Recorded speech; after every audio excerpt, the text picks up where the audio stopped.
Hello, everyone. My name is Valerie Pringle, and I'm delighted. I'm actually very honored to be here as the MC for this wonderful evening. It's a very, very happy evening honoring Anna Lopez and Dawn Tapscott as the 2012 Humanitarian Award winners from Yorktown. So anyway, it's a good night.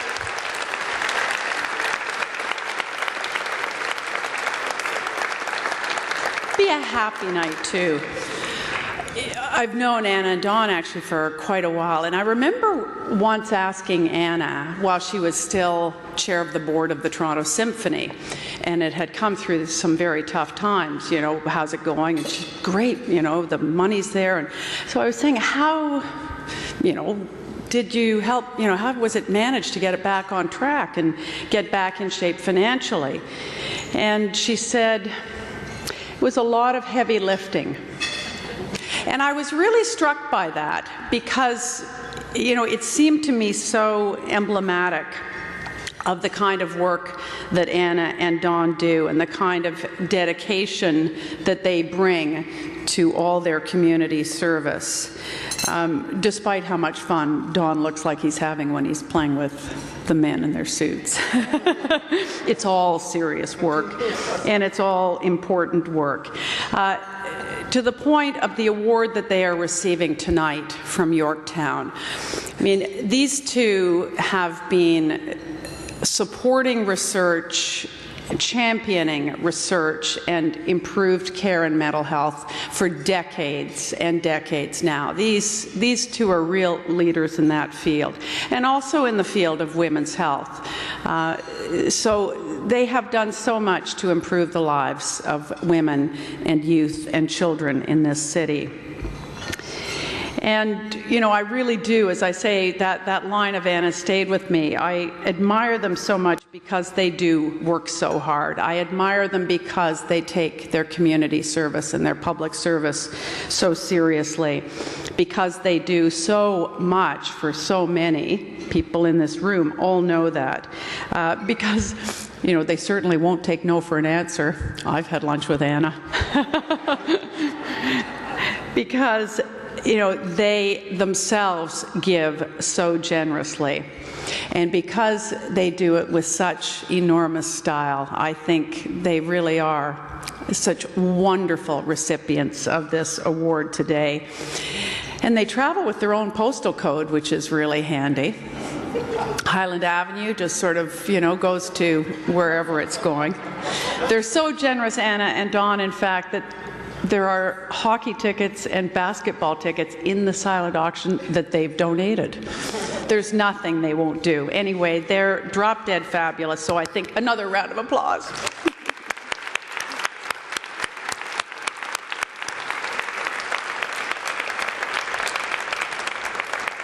It's also a very happy night because of Anna and Dawn. We are gathered in this room, and for that reason, we're helping Yorktown.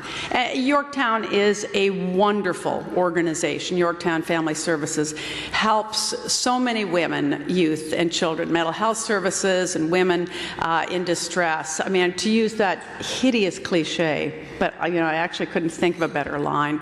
They punch above their weight. I mean, out of a quite small office near Dufferin and St. Clair, they accomplish miracles every single day. And so the fact that we're all here financially supporting what they do is a wonderful thing. And you'll hear more about that later, and I think you'll agree that this is an enormously worthy organization for all of us to support. So we've got some pretty fancy people here. Senator Michael Meehan's here, Senator Nancy Ruth, the Consul General of Portugal, and you can guess why. So we're delighted to have them here. We're also celebrating in this sort of newly redecorated Arcadian Court where my granny used to bring me for Christmas lunch. So Oliver and Bonaccini have just taken over. This is one of the first events to take place in this gorgeous new room with their wonderful food. You're going to be treated to the Toronto Symphony Youth Orchestra, who frankly, it's the least they could do, but it's a great treat for all of us. But it's showtime. So I know you will want to pay attention to this. And to get this started, it's my enormous pleasure to introduce our first speaker tonight, the Honourable Bob Rae. Woohoo! Well, thank you for your interim applause. I much appreciate it. It's my honor tonight to introduce the musicians who are going to play to introduce the evening, but I insisted that when I was asked to do that, that I should be allowed to say a few words about my good friends Anna and Dawn. I'm very honored to be here. Arlene and I were honored by the Yorktown Family Services 11 years ago when I was 22 and Arlene was 21, and we're really honored by that experience.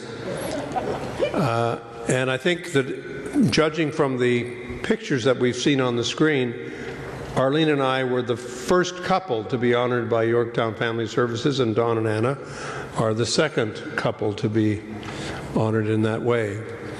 And Arlene and I are very thrilled to be here because we have so many points of connection with Dawn and Anna, not all of which I'm going to discuss or reveal this evening. Anna canvassed for me, Dawn, just so you know, before you were married, when I was first running in 1978. I've been a rising star in Canadian politics over 5 separate decades, so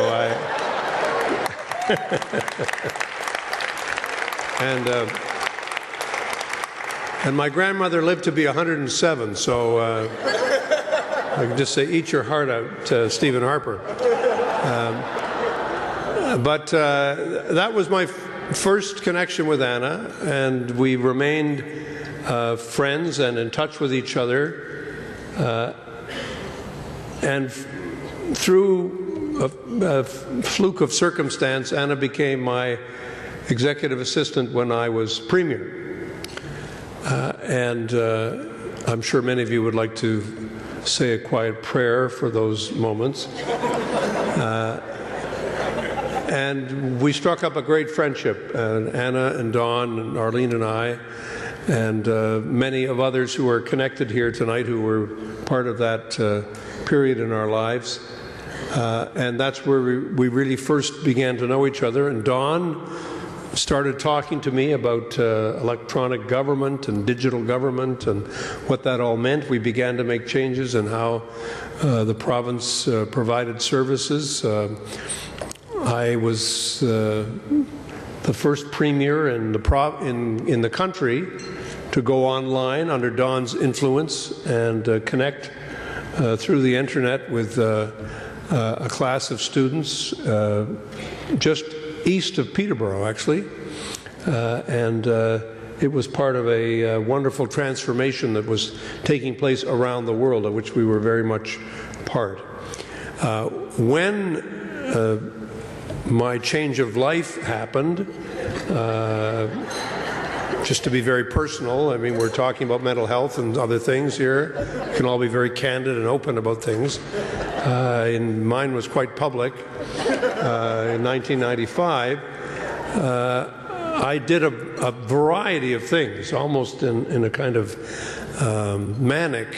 Perhaps Dr. Goldblum would care to comment on this phenomenon, but I did a lot of different things, and I was asked to chair the Royal Conservatory of Music, which I was very glad to do, where we decided to build the wonderful hall which is in place. And then I was approached by the musicians at the Toronto Symphony Orchestra to help get the orchestra through a period of renovation, reconstruction, and actually a little bit of bankruptcy advice, which was necessary at the time. We avoided bankruptcy, but we needed to restructure and to work very hard. Together with Herschel Ezrin, who's here tonight, Herschel and Sharon are here tonight. We restructured the TSO and with a whole range of people involved in the board who were very actively engaged. Steve Tile is here, a bunch of people who are all part of that experience. Bob Corcoran, other people, I won't mention all these names. But we had to really restructure the board and restructure the whole organization. And of course, being in a frenetic mode at that time of my life, as opposed to now where I'm very, almost California Bob, laid back, said, I can do this for a while, but I really can't do this full time, and I got to get somebody else in. And I thought, who would be great to get involved with the TSO and really see it through? And Anna stepped up, and it was wonderful, wonderful to see Anna play this role. And it's a great experience in life to have wonderful friends. It's also wonderful to be able to encourage people to do more, perhaps, than they think they can always do. It was wonderful for me to be able to say to Anna, this is a natural for you to do, and she moved right in. And of course, anybody associated with the Toronto Symphony will know that people like Herschel Ezra and I had really nothing to do with the reconstruction of the orchestra. Anna had everything to do with the renewal of the orchestra, and it's made a huge difference to the city, and I think to music throughout the country that Anna has done this.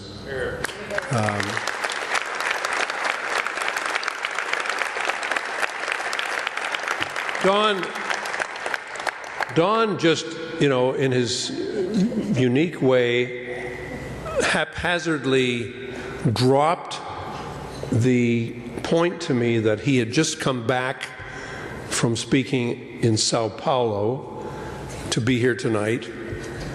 And if you know Don, this is very much what he does. I was in Beijing yesterday, and I'm so glad to be here tonight at your dinner party. Thank you so much for including us. And Don is a world phenomenon. But let me tell you something else about Don that not everybody knows. He is dedicated to the places that have meant the world to him and to his family. Trent University is one of them, and Marlene and I are delighted to be sitting at the Trent table tonight.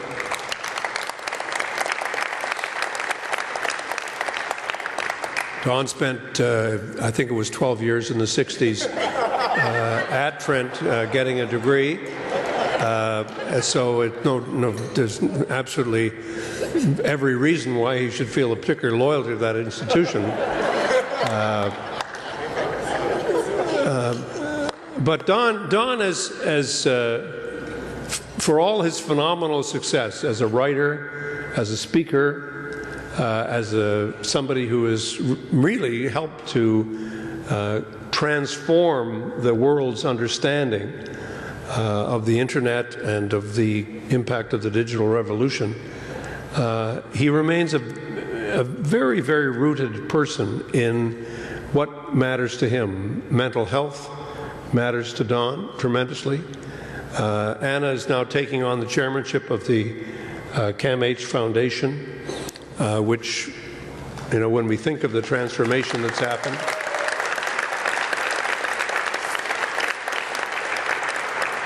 30 years ago, you would not have been able to find 5 business leaders across the country who would have been prepared to raise a nickel for mental health in the country. And that whole universe has been transformed by people coming forward and talking about the reality of mental health in our society today. Michael Wilson is here tonight. No one has done more than Michael to have made a difference. But Don and Anna have made an enormous contribution to the awareness of Canadians about the importance of this question. And so we come back home to Yorktown Family Services. Now, Yorktown is in the riding of York South, which I had the honor of representing for a number of years in Toronto over a period of time.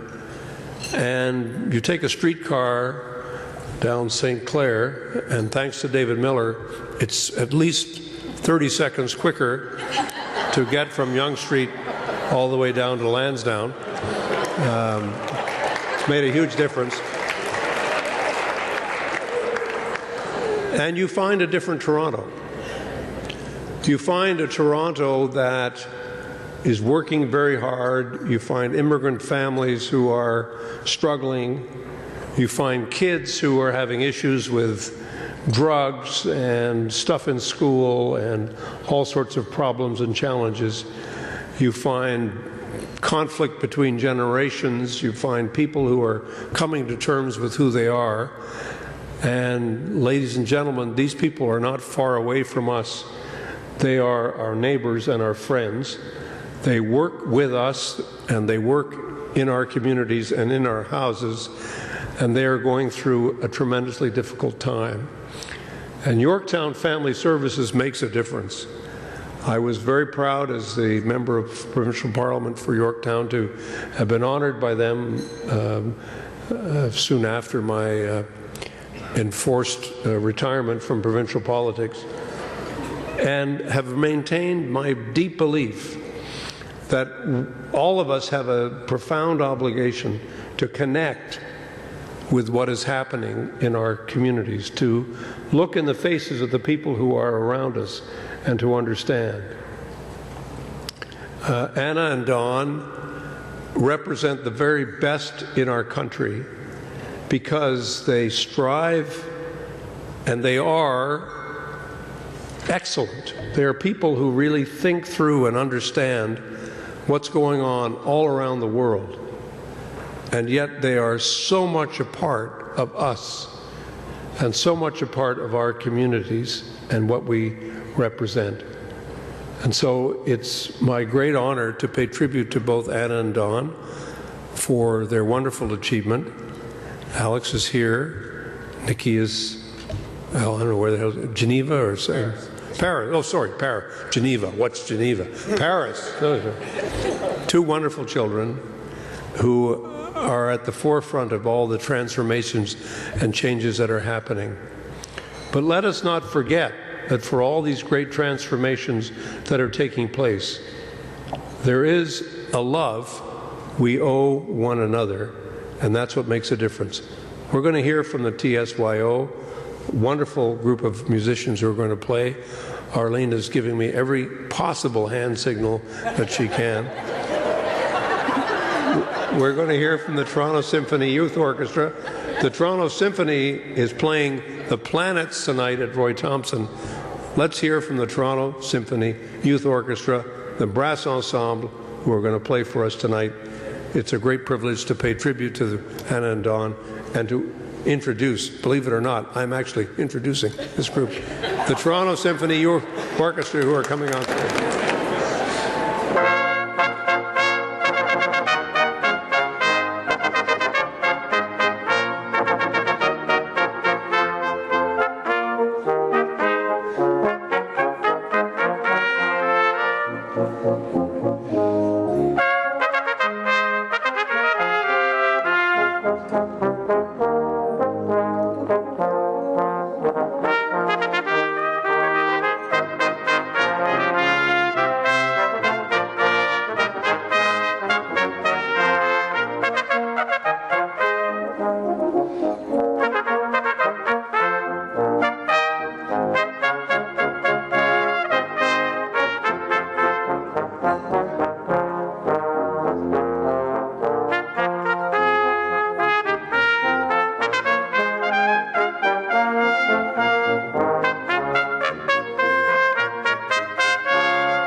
Well, that was a treat. Did they play at your house every night for dinner?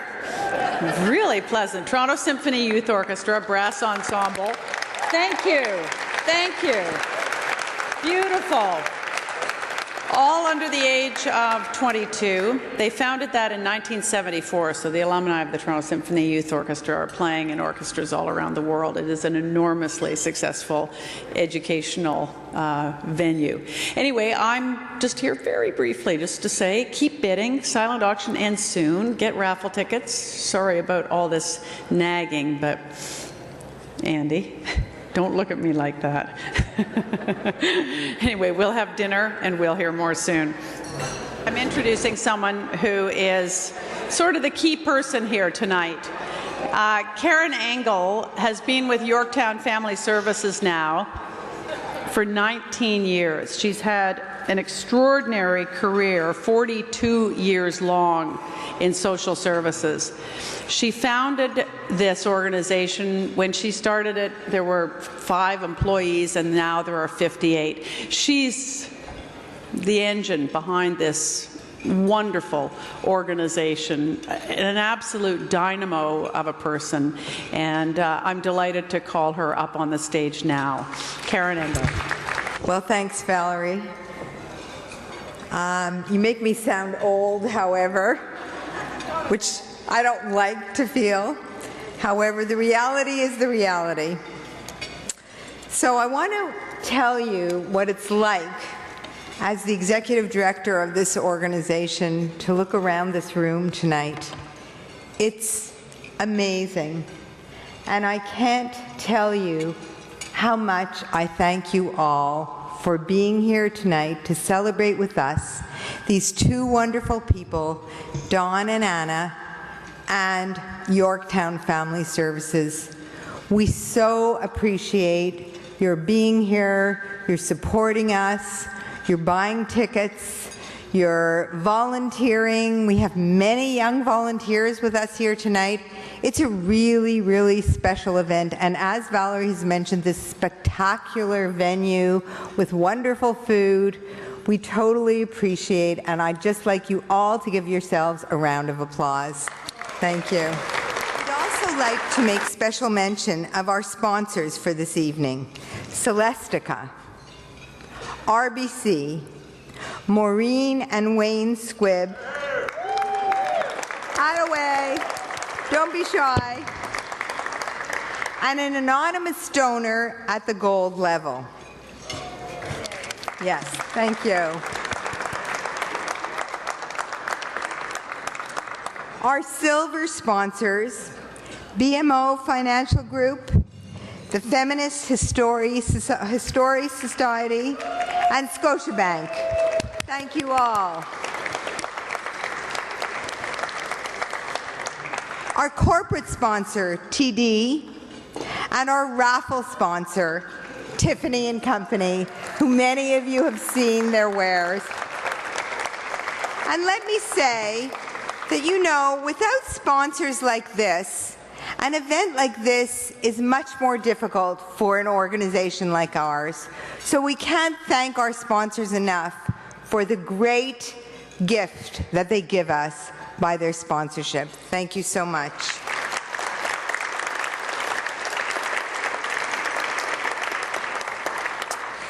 You know, Bob already kind of hinted at this. This is the 13th time that Yorktown has presented its Humanitarian Service Award. Quite a feat. For a small, at one time, we were a pretty small organization in the old city of York in a small community called York Southweston. We've recognized many distinguished honorees over the years, and you've had a chance to see photos of them on the screen scrolling throughout the evening, including a number who are in the room tonight. We're not going to mention them all, but the ones who are here tonight. The Honourable Margaret Norrie McCain.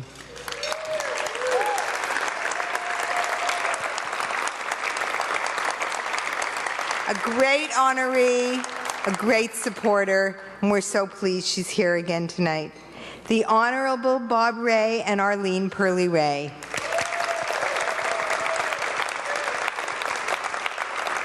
Again, terrific honorees and supporters through many, many years, and Bob and I go back a long, long way. I can remember when he was actually the MPP for York South-Weston, and he had just moved from his position as Premier, but he called all of us community agencies together in the community and talked to us about what we needed and how to handle the current situation and how to move forward. It was a really unusual meeting of the minds, and it was only Bob who could do something like that. We totally appreciated being recognized and being involved in an opportunity such as that. Thanks so much. Another honoree who's always been a great supporter of Yorktown for so many years, Charlie Coffey.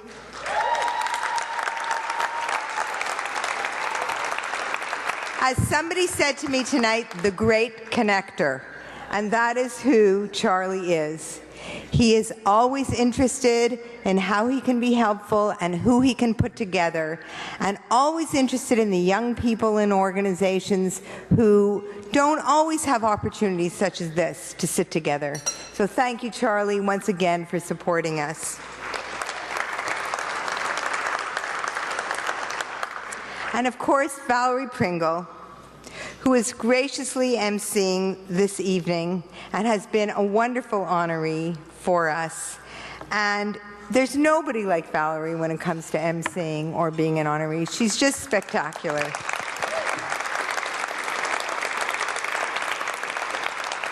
Thank you so much. I can't tell you how gratifying it is for us that so many special people have become good friends of Yorktown Family Services, and we totally appreciate that support. And tonight, we are also thrilled to have such renowned individuals as our honorees. Here are two people, as you've already heard, whose reach, commitment, and interest are national and global, and yet they still understand, support, and value the importance of the local community.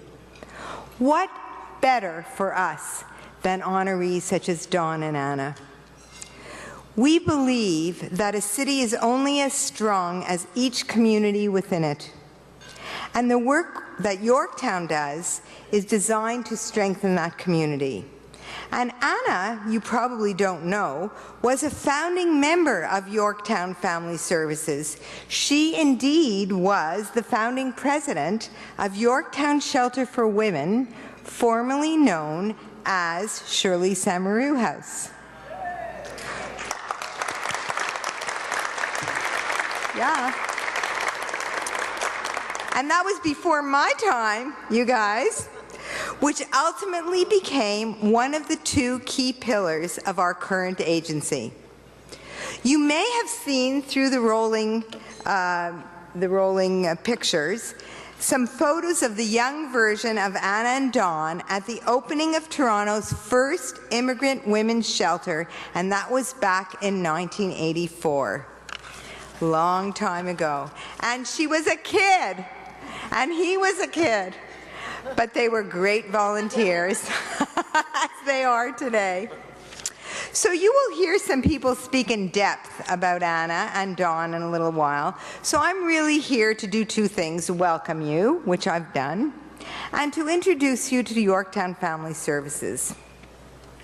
So instead of telling you information which you may already know or which you can read about, I instead tonight would like to tell you about a little project that the Child and Family Centre staff have developed for Children's Mental Health Week. Some of you may have noticed, and I'm sure that David Goldblum, who's here tonight, can testify to this.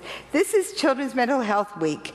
And as part of that, all children's mental health centres are asked to do a variety of things in terms of outreach and education and reaching out to community at large and helping to raise the profile of mental health issues.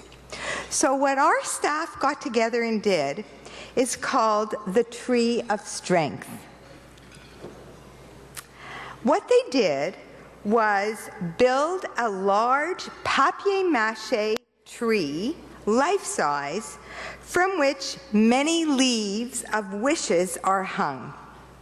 Children from all over the community, including local schools, groups, Yorktown's clients, and others, have written personal messages on paper leaves, which we have then hung on the tree. It is full of children's inspiring thoughts and deepest wishes. And here are just two of them that we photoed for you to take a look at. Here we go. One day I'll be bully-free. I want to pause for a moment because that's such an incredible and inspiring wish of a young child. Sometimes you have to go through pain to get stronger. Now, what a message is that? Notice the picture of clouds and rain leading to a rainbow and sun. It just goes to show you how young children are and how thoughtful they are and how much they're aware. We're excited about this very unique initiative. And as a result, we have placed leaves and markers at the center of every table in the room. And that is to enable you, our guests, to help us fill the tree. Please feel free to write your own message throughout at some point in the evening for this week about children's mental health. We thank you all again, once again, for coming, helping us celebrate Anna and Dawn, and supporting our cause, Yorktown Family Services, and invite you to watch our video, because after all, a picture is worth 1,000 words. Thank you so much. Thank you, Karen. Karen didn't want me to mention this because she said tonight's about Anna and Dawn, but Karen's retiring this year, so this is the last dinner that she'll be presiding over and speaking at. So I just think we should be aware of that. I know there are so many friends of Yorktown who would want to know. I know. I'm sorry, Karen. It's not my fault. It's you. You're just too good. Congratulations on another fabulous evening that your team has put together. And as you see from that video, you know, what I said, it's a fabulous organization, absolutely worthy of your support. Actually, the first time I think I had any connection to Yorktown was because of our next speaker, the fabulous Margie McCain, and I emceed that event and learned about this and saw what a great organization it was. But it was, you know, a great thrill for me, you know, as it is for anyone who comes in contact with Margaret Norrie McCain, to just spend some time in her presence. She simply just is one of my heroes, although she's probably going to be madder at me than Karen for outing her that she's retiring at the end of June.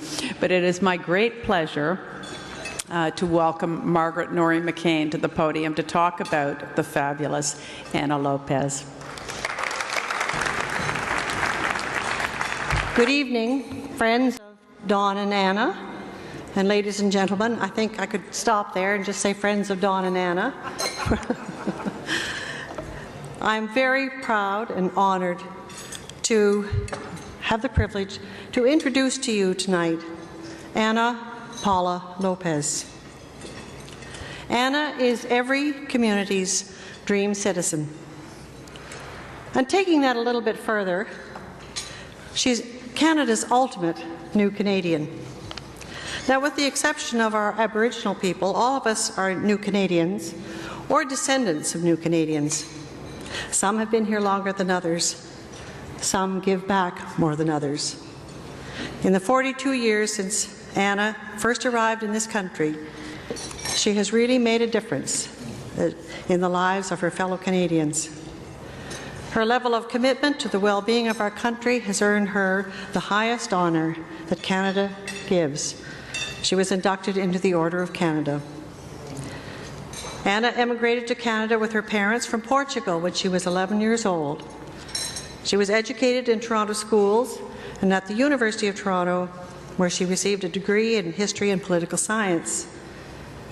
With her parents, she shared a passionate commitment to their new country, expressing in words and actions a desire to give back and to make a difference.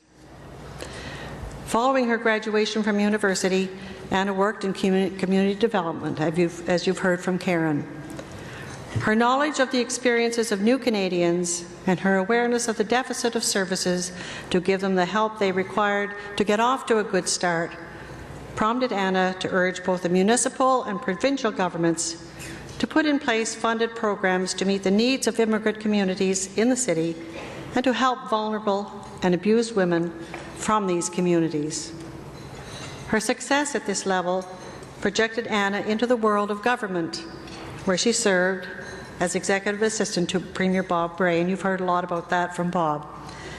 This was a huge learning experience for Anna, and in fact, we could say those years ultimately changed her life. Through Bob Bray, she met and married her best friend, Dawn Tapscott, and they are the proud parents of two wonderful children who are as outstanding citizens as their parents. Nikki is currently working in Paris doing her MBA, while Alex is Vice President of Institutional Equity Sales at Canaccord Genuity here in Toronto. After her work in politics, Anna moved into the philanthropic volunteer sector of society. She embodies the belief that philanthropy is about more than money. It is about leadership, engagement, and energy. And Anna has all these three attributes in spades. She has served such disparate organizations as the Toronto Symphony Orchestra, the Centre for Addiction and Mental Health, Trent University, and Women's College Hospital. At Trent, she co-led an initiative to restructure the financial foundations of the university and to set it on a course for sustainable operations and success.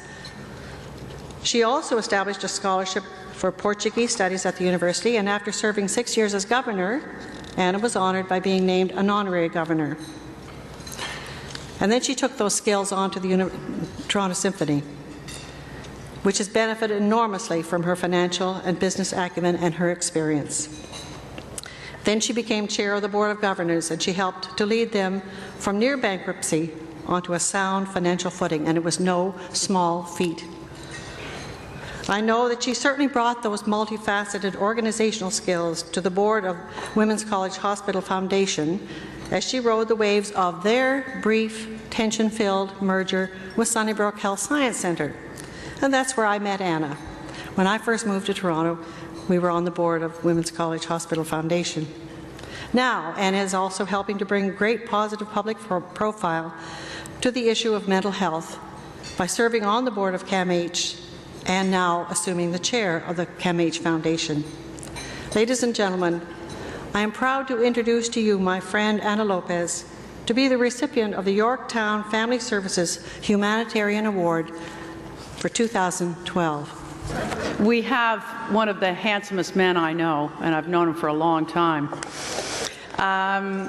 The fabulous president and CEO of the Royal Bank, Gord Nixon, who's here to say a few words about Dawn Tapscott.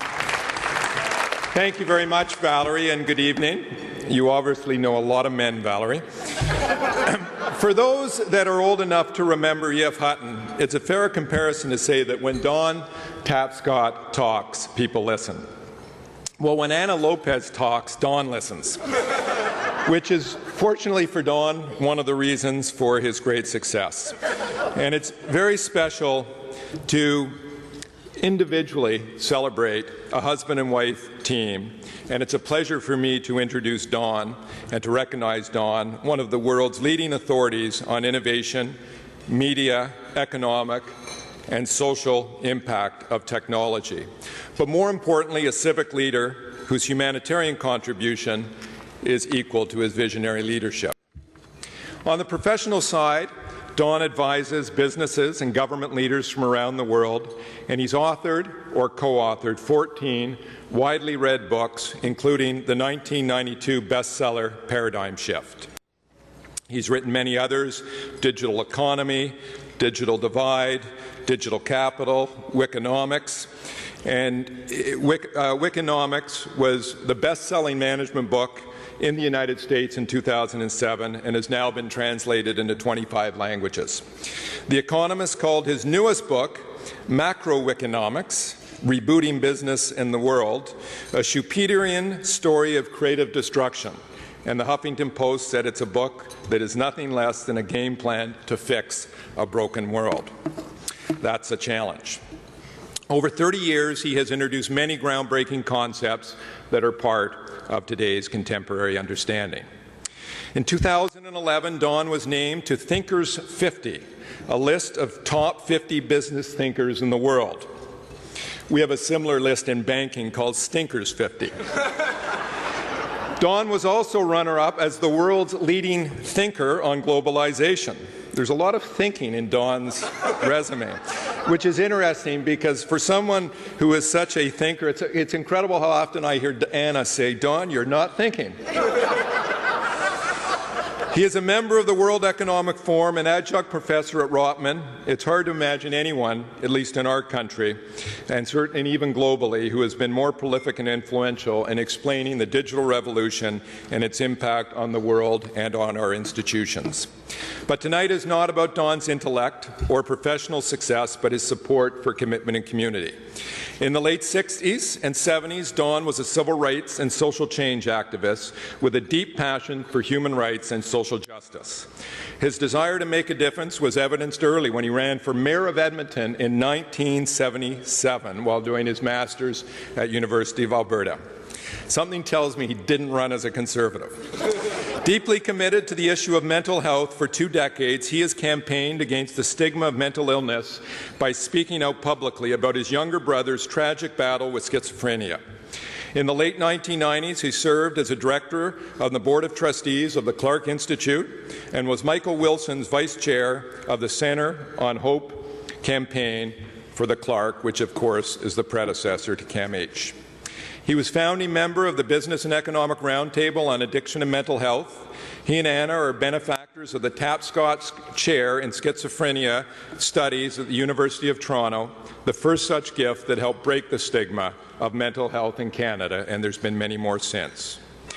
He's also involved extensively in the transformation of education, working with universities and school boards and educational secretaries around the world. He was chair of the 1999-2001 Trent University Beyond Our Walls campaign, and it is one of the 3 universities from which he holds an honorary degree. He's working with many governments and around the world to reinvent government for the digital era and strengthen their institutions. Now, Don is a true polymath. He's a musician, and he applies his talents for social innovations. He's founder, as was mentioned earlier, of the band Men in Suits, which has raised almost $1 million for charitable causes, holding events such as Rock the Brain, Rock the Joint, and Rock the Kids. All held together, we'd call it a hockey game. But I can attest from our annual or biannual banking trips, and for the records, it's not just people from Highland. They actually ran out of people on Highland who knew how to ride bikes. So there's a few interlopers, but he has many other interests, including good wine and good food. But his greatest passion is family. Anna is the love of his life. Next year, they celebrate their 30th anniversary. They have 2 children, as was mentioned by Margie, Nikki and Alex. Alex is going to speak in a minute. They're both accomplished young adults in their own right and fortunate to have such great examples, and I'm sure they're both extremely proud to see them honored together this evening. Don Tapscott is an innovator, a global thought leader, and a courageous champion for change. For over 3 decades, he's made a difference in so many areas, and it's wonderful to recognize him for his humanitarian contribution. It is a great pleasure to pay tribute to a good friend and a great Canadian, Don Tapscott. Can you handle one more? We're just building this momentum till you're screaming for Anna and Don to come to the podium, but you'll leap out of your chairs. But this is worth waiting for. You've heard mention of the wonderful Alex Tapscott, who is quite the package: rugby player, brilliant financier, and you'll understand that I've known him a long time when I say I've known him since he was a little boy. My pleasure to welcome Alex Tapscott. His parents are a little nervous about this speech. The reason my parents are nervous, by the way, is because they didn't have an opportunity to proofread this speech. I told them that it was going to be a vicious roast. I told some of you in private that of course it was not, but I hope I give a pretty balanced perspective. Until about the age of 14, I thought I was raised in a pretty normal family. I thought it was normal that I got into political debates with my parents. I thought it was normal for my dad to lecture me and my friends about the history of the world and to use the blackboard in our kitchen as a replacement for his famous PowerPoint presentations. I thought it was normal that my mom and I routinely made bets on obscure geographical facts, and I thought my dad's insistence that my sister and I make toasts at the dinner table from a very young age, and for Nikki like 6 or 7, was completely normal. Well, eventually I found out my childhood wasn't really that normal at all. And of course, when I look back on it, I wouldn't have had it any other way. We're gathered here tonight to celebrate the achievements of 2 extraordinary people, my parents. Now, I don't plan on talking too much about these accomplishments, as both Mr. Nixon and Mrs. McCain, as well as Bob Rae, have already done such a fantastic job. Besides, I don't think anybody here really wants to hear me go on about how awesome my parents are. Instead, I'll be sharing with you some anecdotes and little-known facts about the power couple that you thought you knew. Now, Gord Nixon has very good researchers, and they found out quite a bit about my dad's past, including his run for the mayor of Edmonton in 1977. I think Mr. Nixon, referred to him as a social activist. I'm going to go just one step further and say he was more like a left-wing radical. Among other things, when he was a student at the University of Alberta, Don ran in the Edmonton mayoral elections on what at the time I think would have been considered a socialist platform. While he didn't win, he fared probably better than most socialists who've ever run in Alberta, and I'm sure you're thinking to yourself, not much of an accomplishment. In reality, his platform wasn't really all that radical. One of the revolutionary ideas that he ran on was civil rights for gays. And it's funny because as I was preparing these remarks over the past couple of days, President Obama came out formally supporting gay marriage. I thought, wow, amazing. My dad was like 45 years ahead of the curve. Well, it turned out there were a lot more gay voters in Edmonton than anybody had originally anticipated. And on election day, they turned out in droves. While he eventually gave up fighting for the Rev, as he calls it, my dad always maintained a strong sense of social justice, which Mr. Nixon just alluded to. He would tell my sister and me that society works best when we speak out for those who don't have a voice, and when we look out for those who are most marginalized. Ultimately, I think these are lessons that both Nikki and I have tried to live by in our lives as well. From an early age, my mom was a leader and public figure in the Portuguese community, and Mrs. McCain did an amazing job of spelling out all her numerous accomplishments. One thing, though, you may not know, while still a student at the University of Toronto, Anna was moonlighting as the evening news anchor on Portuguese TV. After graduating, she ended up working at a legal clinic for newly landed immigrants at Bathurst and Dundas.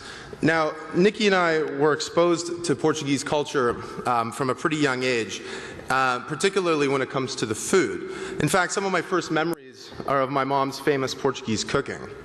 Anna is famous for saying that anything homemade, even if it's made with a half pound of butter, a dozen egg yolks, and 4 cups of sugar, is still healthy because it's homemade and it doesn't come wrapped in plastic.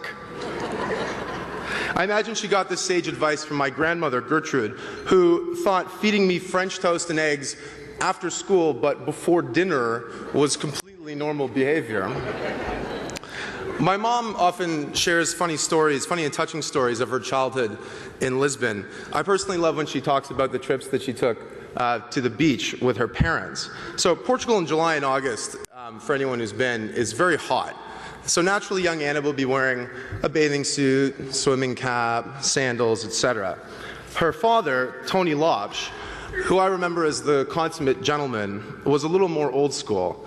He'd be wearing a three-piece suit, crisp white shirt, and wingtips to the beach.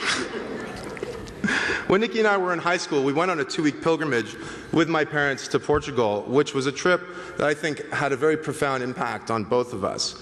We traveled across the entire country with my dad and my mom, who was, by the way, without a doubt, the world's best tour guide.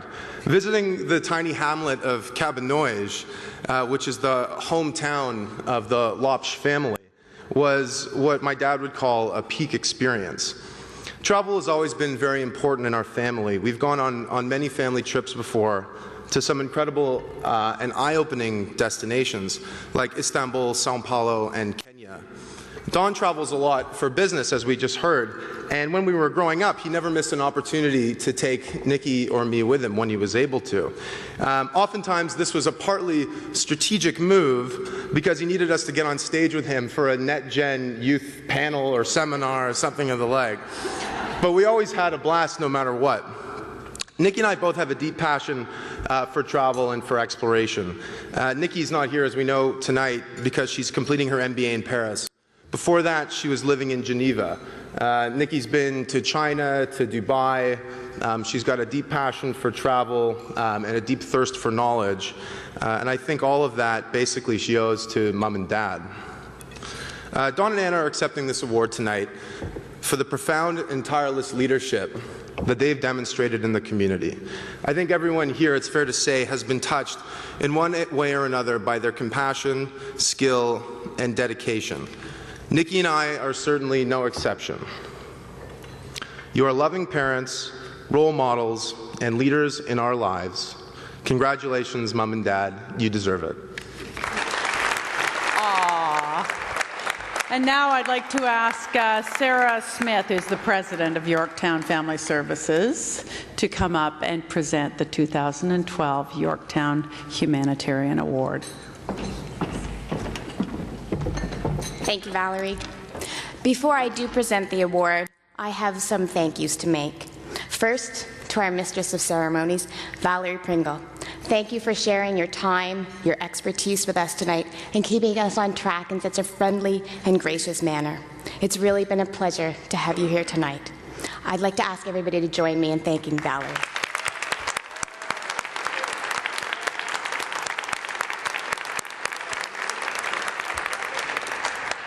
Secondly, I really do need to recognize Yorktown's Development Committee. This is the third year I've had the privilege of working with this team, and I have seen these individuals devote time and energy to making this evening the success that it is. And I think we can truly say it's been a wonderful success. They are creative, energetic, totally committed, and really fun to work with.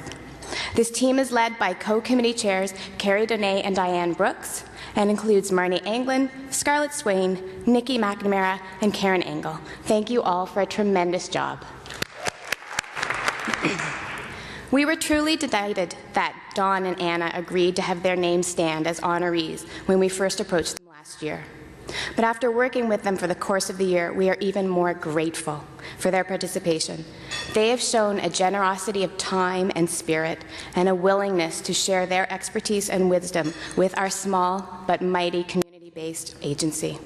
Anna and Don, will you finally join me on the stage?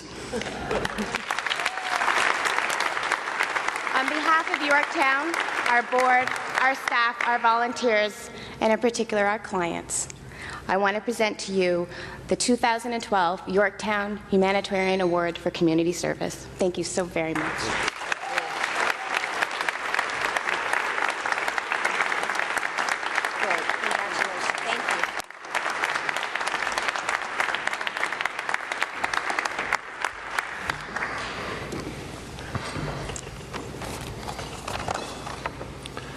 On the Celestica board, we always had this rule at board dinners, HPN, which was horizontal by 9.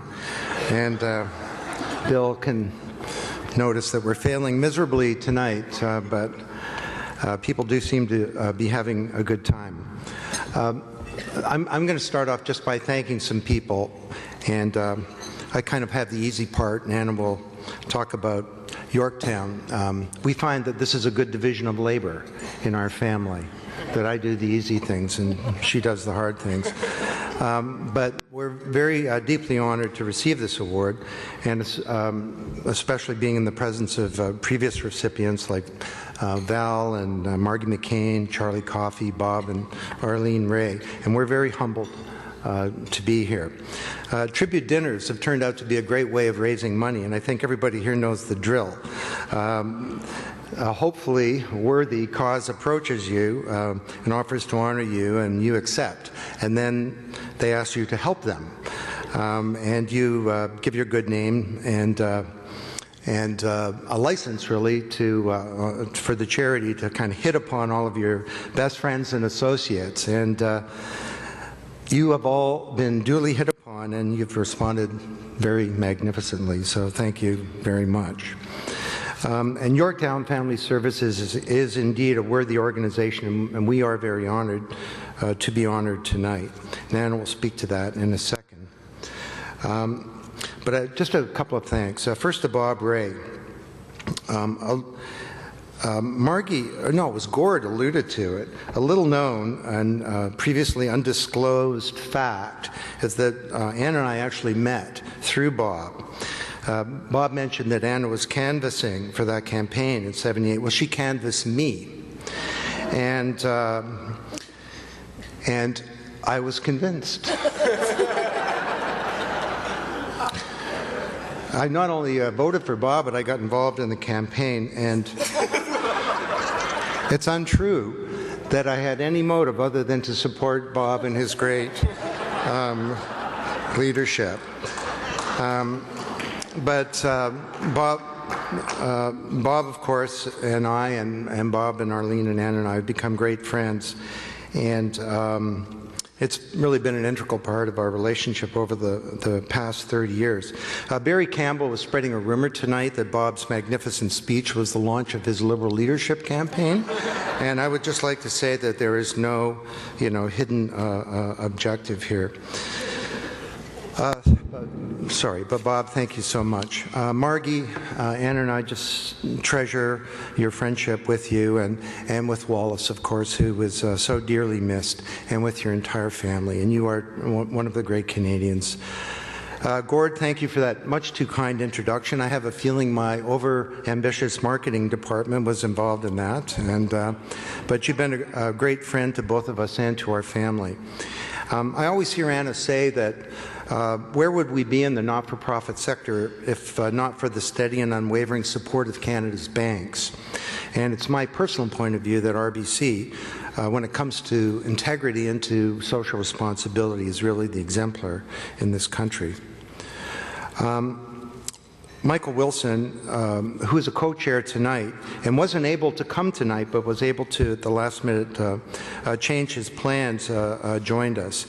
And I just want to go on record as saying I don't think there's anyone in Canada who has played a more important role in destigmatizing the whole issue of mental illness. By sharing his personal story about his son, and as I have done about my brother. And in doing so, Michael has forever changed the landscape.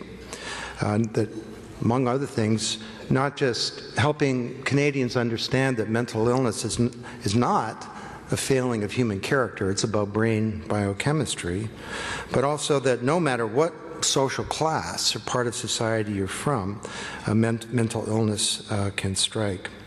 Michael and I have often reminisced about that campaign over a decade ago. Our entire target was $10 million, and we barely made it. And people wouldn't talk to you. Companies wouldn't meet with you to discuss this issue. And flash forward to today and the magnificent campaign underway at CAMH. What a sea change.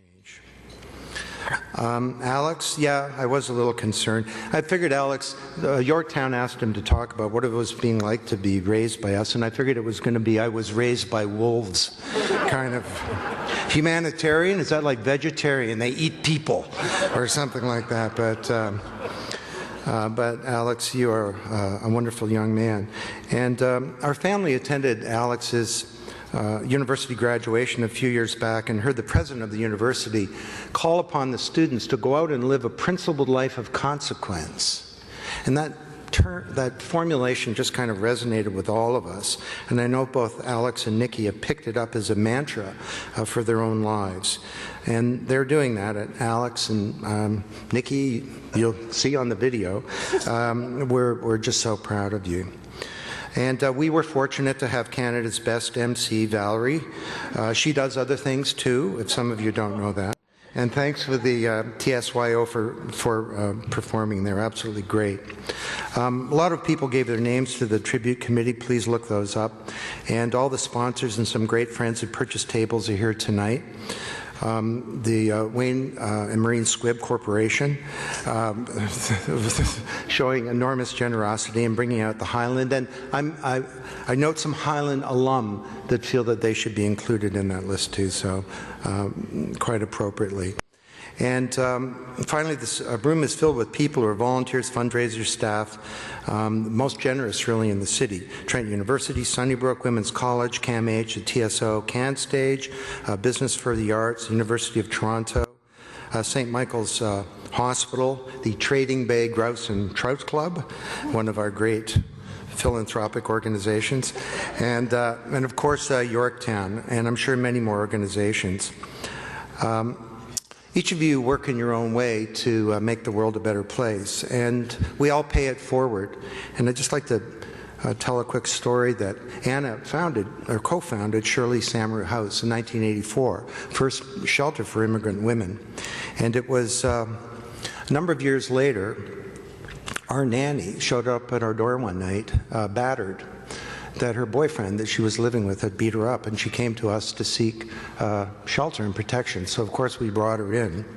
But it turns out the boyfriend was a serious problem, and he was threatening not just her but our entire family, and we couldn't protect her.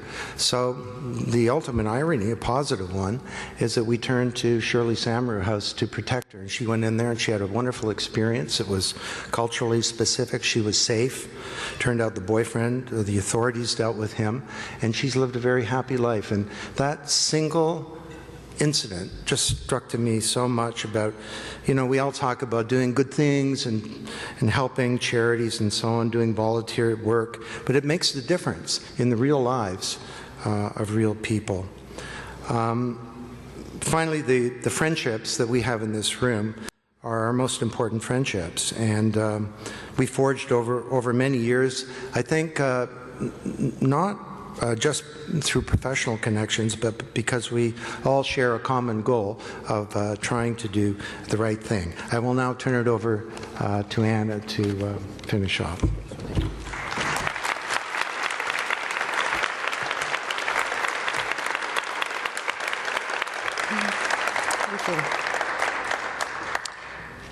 Let me reiterate how thrilled we are to be accepting this award. And also I want to reinforce Don's very final point, which is the friendships that we have. You know, you make many friends, you know, because you work together, whatever, you know, your kids go to the same school. But certainly I can speak for myself, my strongest friendships have come from my community work, you know, and when I look around this room and all the people that are here and those that I've met, you know, be it the women's table, or I do have to highlight Nancy Ruth. You know, many people say that I do a lot of fundraising. The very first person I ever asked for money was Nancy Ruth. And she was tough to ask for money a few years ago, a couple of decades ago, but successful. But just so many, many, many friendships. And so thank you all for being here tonight. I would just want to focus, it's late and I know everyone wants to go home, but I want to focus my remarks really tonight on mental health and really the intersection of what Yorktown does with really what even I do at CAMH. And I know there's a big CAMH contingent here. As you've heard, this week is Mental Health Week in Canada. As well, it's the Canadian Mental Health Commission has released its report. David Goldblum, the chair, is here tonight, and its response to the Prime Minister. very much anticipated report on a mental health strategy for Canada. And Yorktown is an accredited Children's Mental Health Center, providing mental health walk-in services to children, youth, and families, as you've heard, as well as a shelter for women. So it seemed like a good idea for me to talk about mental health very quickly. And you know, we've all heard the stats, and they're pretty grim. 1 in 5 of us will experience some form of mental health issue in our lives. The other 4 out of 5 will face a partner, a friend, a coworker who will be affected. 75% of all mental health problems and illnesses have their onset during childhood and adolescence. A really good idea for us to look and, you know, focus on our children. The second leading cause of death for Canadians between 10 and 24 is suicide. And according to a study by CAMH, the estimated total cost just to Ontario attributable to mental illness and substance abuse is $33.9 billion. Now that includes all the direct costs like hospitalization, but also all the community programs, education, enforcement, corrections, all of those kinds of things that come into play.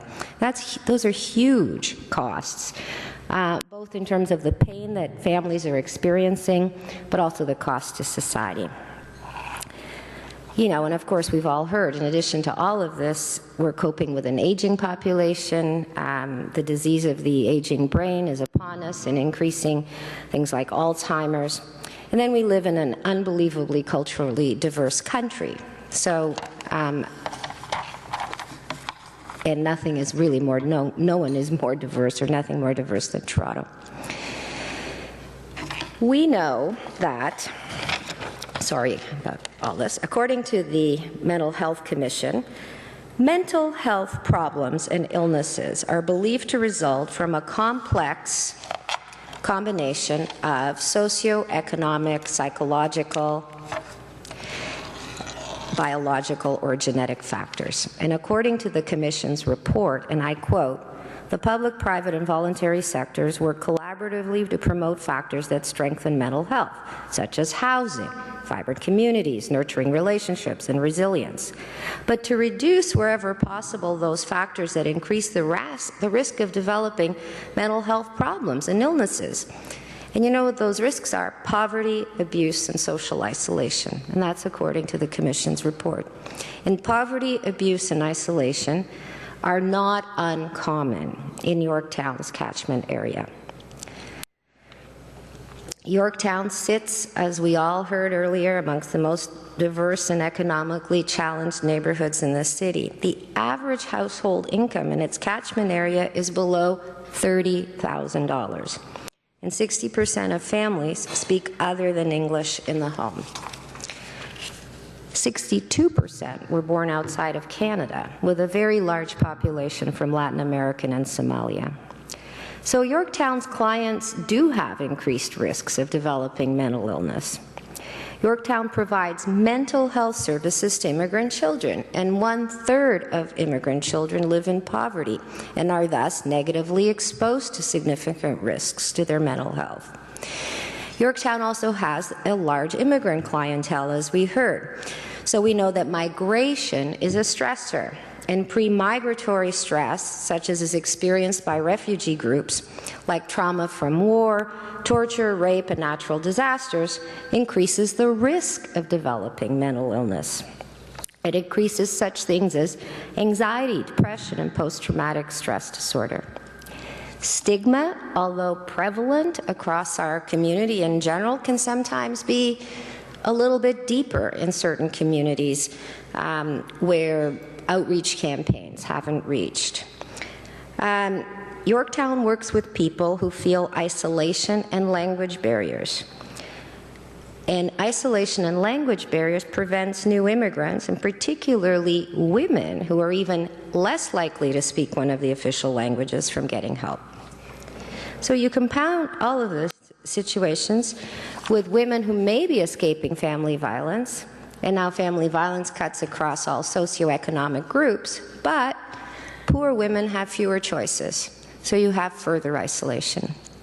So Yorktown is in there. It is the kind of community agency that steps in to that kind of neighborhood. And it's doing a wonderful job at ensuring that these families who may be at greater risk and lack resources have the ability to seek treatment.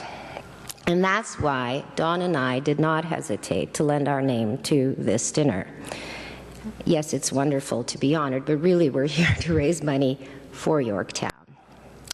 So as you've already heard, and I'll wrap up with this thought, I'm very involved with CAMH and have been for a very long time. Let me just say with now my CAMH hat on, how important partners such as Yorktown are. So you wonder, what is the connection? Well, yes, CAMH was the first hospital, in fact, in North America to provide a combined treatment for youth with mental illness and addiction issues. And we all know that in adolescence, there's a potential for a dangerous intertwined incidence of addictions and mental illness. And recently, we had a wonderful gift from Margaret McCain of $10 million to this field of youth. Thank you.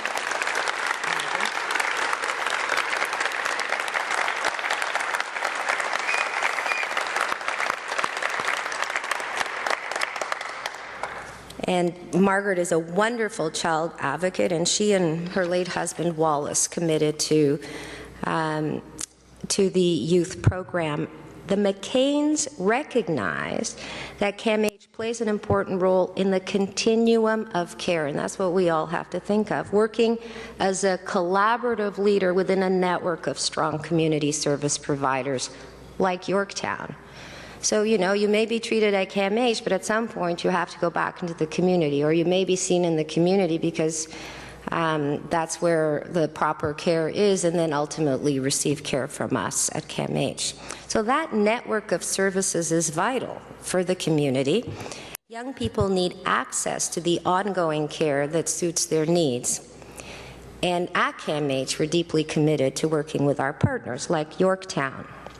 So it's really important to support our very large hospitals who do amazing things, but it's also really important to support the community services such as Yorktown that are part of that continuum of service. As a family, we've made mental health care certainly our primary family interest. We're proud to have lent our names to support the small agency that absolutely punches above their weight class. That was in my notes, and you used it, Val. we have very similar butts. It does work, through the Children's Aid. It gets referrals through corrections, through education, and picks up the pieces of so many broken individuals and families. So congratulations to Yorktown on what you do. Thank you for honoring us, and thank you all for being here this evening. Thank you.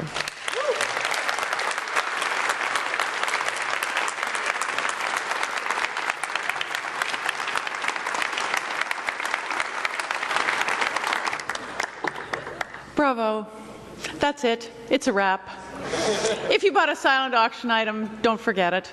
Don't forget to leave something behind. And thank you so much, all of you, for being with us tonight. Congratulations, Yorktown. Congratulations, Anna and Dawn.